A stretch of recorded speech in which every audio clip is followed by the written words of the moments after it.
Hello and welcome back to another episode of the Cinematic Trinity, the podcast where we delve into the worlds of TV shows, movies and video games. And we're back from our hiatus after watching 30 films in 30 days.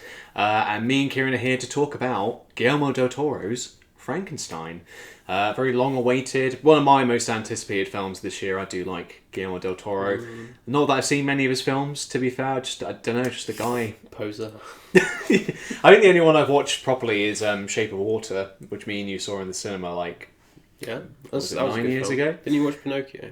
Yes, and Pinocchio, yes. Yeah, that was a really good film. I didn't. Oh, But well, you guys Pose, the Poser now, I've seen two. I never said I never said anything. But he's back with this adaptation of Mary Shelley's Frankenstein.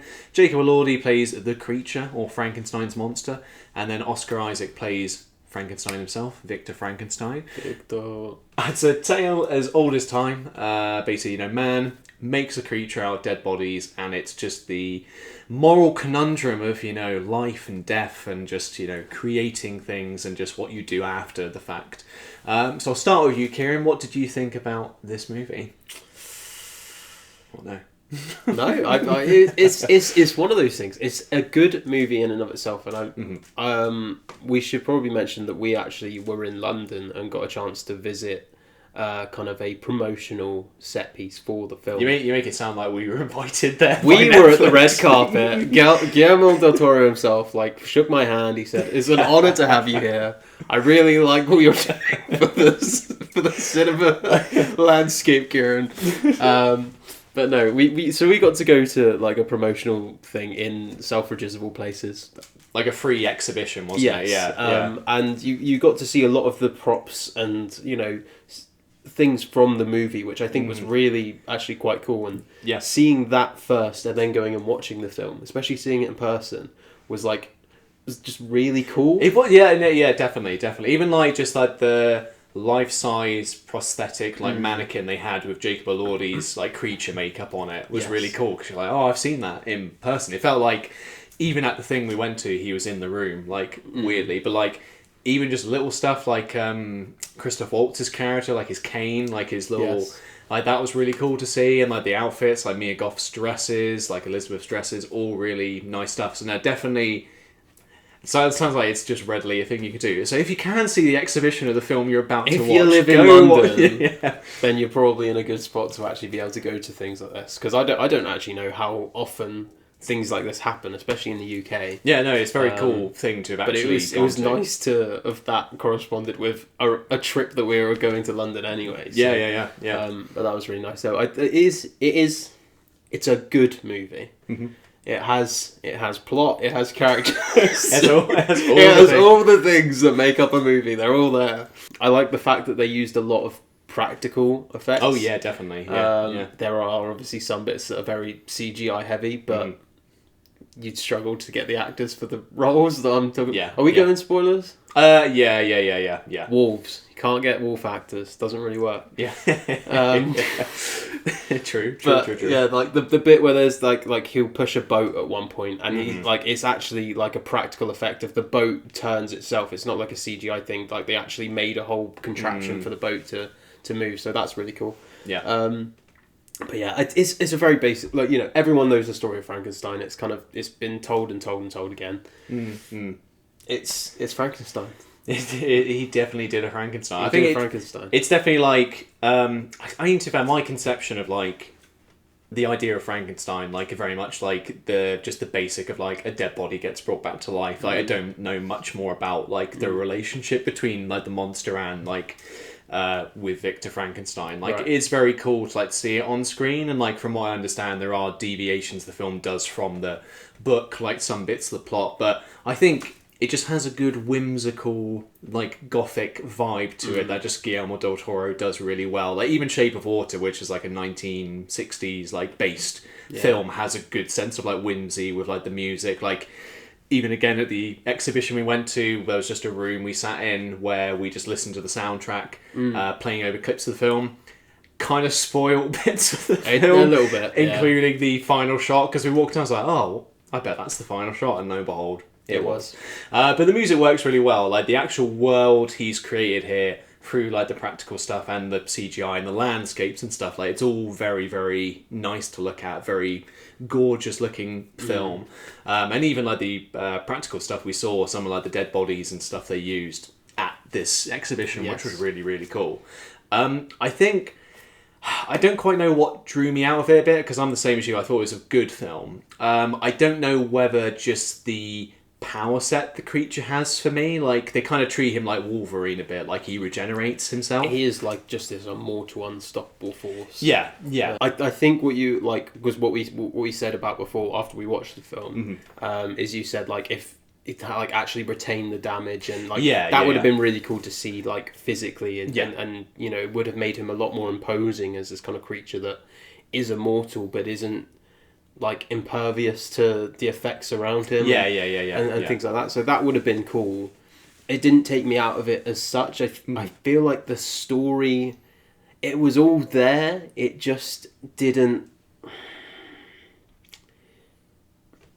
It's a good movie. It's not a great movie. Yeah, I think the first half is like works really well. Yes. Like I think, you know, you don't see the monster for like the first hour of the film. It's a 2.5 hour movie, but like just the stuff with Victor and him like getting his experiment ready, and then him making the monster and like the aftermath of it, and like how he treats the monster is interesting, and like I was engaged. I just don't know. I think the conclusion like didn't feel as satisfying. Like I don't know if it was rushed is the right word, but it just didn't like hit for me.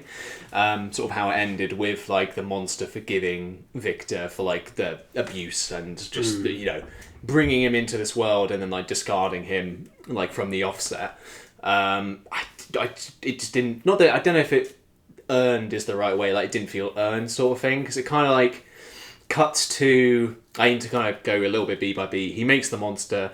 Basically tries to burn down the laboratory. Monster escapes. Monster goes to live, like he hides himself in this family's house and like befriends this blind like guy in the house, so he learns to read, to write, like becomes smarter basically. And then afterwards he tracks down Victor and basically says, look, I'm lonely, like you've made it so I can't die, please make me a companion. And Victor just says, yeah, no, go away, like I want nothing to do with you. And then it ends up with Elizabeth, who's like kind of Victor's love interest and like the monster's love interest a little bit, but also his brother's wife. yeah. Which that I think that again kind of irked me a bit, like the whole the love interest between like Mia Goth's character Elizabeth and like the monster. Like they only meet like twice in the film, because it was very strange as well. Because when she met him the first time, yes, it's like you know, an admiration of this creation of life.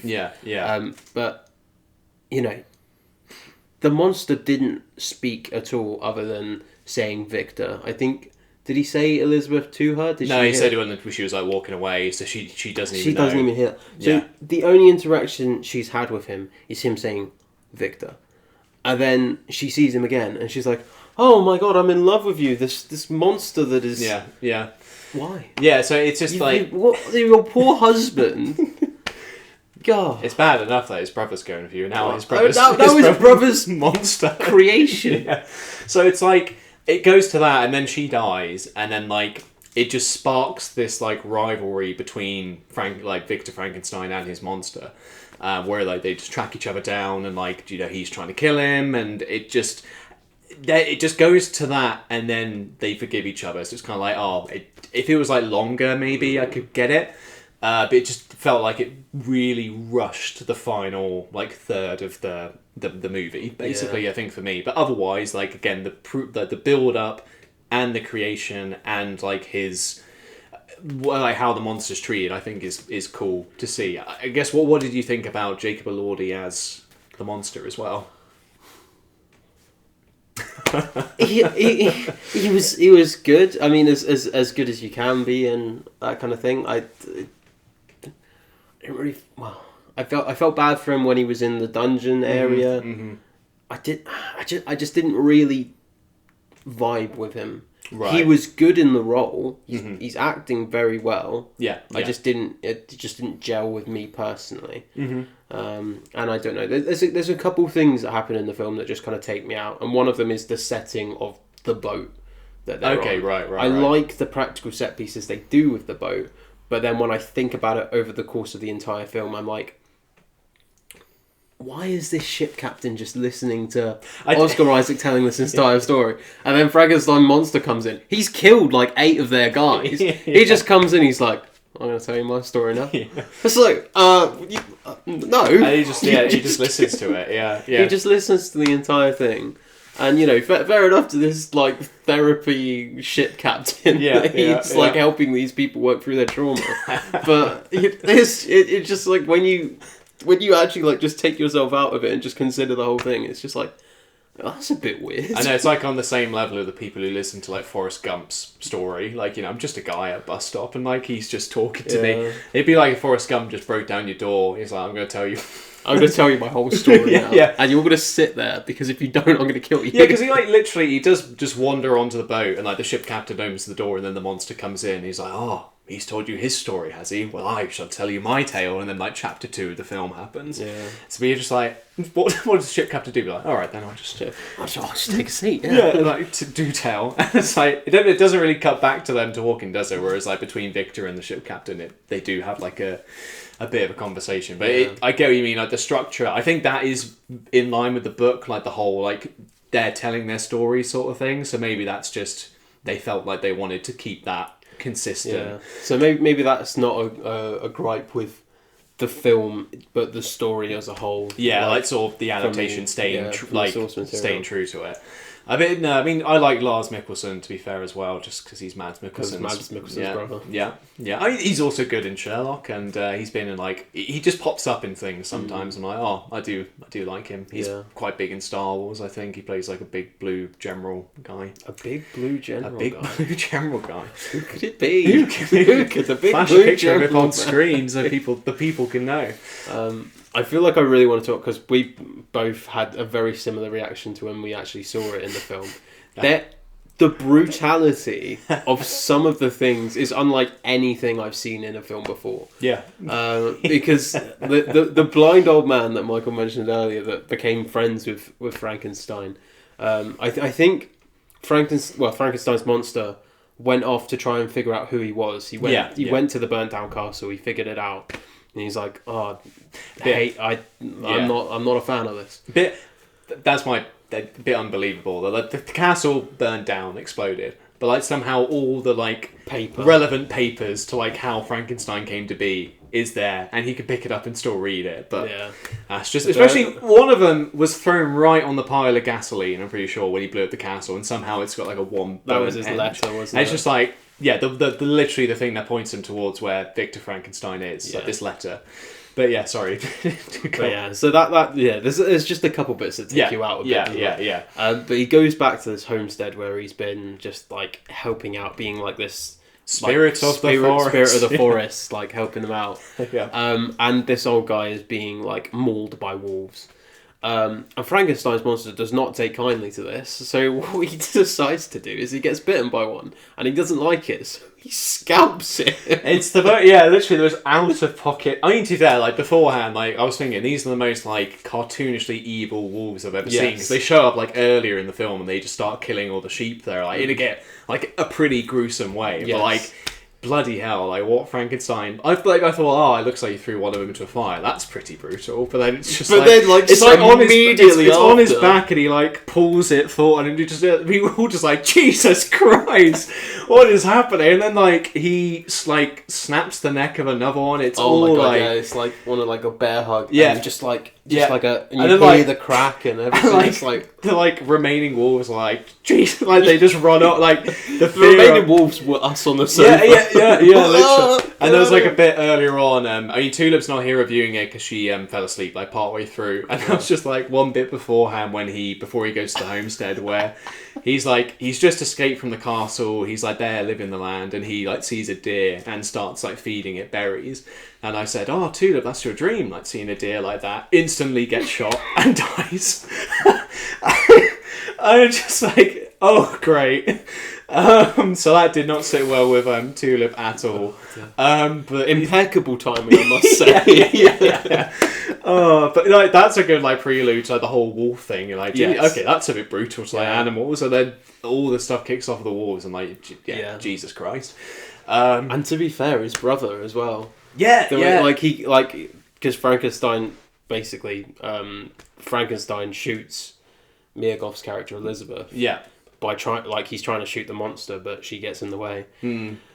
Some men come into the room, including her husband. Like, they run up to the monster to try and stop him. He pushes them aside. One of them, like her husband, just like falls against like a side like that. Just whacks his temple with his head. Gone. It's like so unceremonious, isn't it? It's just, I mean, it's true to like the fatality of humans and like you know how actually quite fragile we are, and maybe that's probably one of the themes that the film is trying to show, and it does it very well especially in that scene. It shows it's the mortality of humans, isn't it? That's the whole, that's the point of the whole story. But yeah, it's very sudden. Be prepared for some just shock, like out of nowhere violence. But like you say, it just lends credit to like, especially like the monster's like worldview is like shaped by violence, and like Victor Frankenstein was violent to him, like literally straight out of like I was about to say the womb, but like straight off the like creation table. And then he like isn't very welcomed by this family initially. That's why he has to be in the shadows because they just hate him. And then like just the whole world's out to get him. But it also really ties in well with the special effects and the practical effects and stuff. I thought Jacob Elordi was, like you say, he was alright. I mean, my only exposure to him is Nate Jacobs from Euphoria. A very dislikable character, and Elvis from Priscilla. He played again a very dislikable character in that film. So I thought, for the acting role he got here, I thought he was good. Like the monster was well spoken, like his dialogue and stuff, and like his voice and like the way he spoke, and like like he could be very imposing, like he could be pretty terrifying. And he's very tall, so he suits the build of like this monster. And as I say, he does a good job. It's just for me personally, I just didn't gel with it. Well, it's the same like Victor with Oscar Isaac as Victor Frankenstein. Like he was alright. His accent got to me. I don't know why. His accent was a little bit strange. Because it's like they're in France initially, and then he goes to England like to study. So I guess he like inherits an English accent, but it's just the way that they. I couldn't do an impression for you now, but just the way he speaks sometimes just irks me a little bit. But otherwise, I think his character was played well, and like he has some good bits of comedy as well with Elizabeth's character when it's the confessional booth scene. That was pretty good. But I think on the whole, like it's a very well made film. I think the cast all do really well. Like Christoph Waltz as well, can do no wrong. But I think very well made, good sense of whimsy. It's just. Again, the story doesn't 100% resonate with me and make me think, oh my god, this is the best thing ever.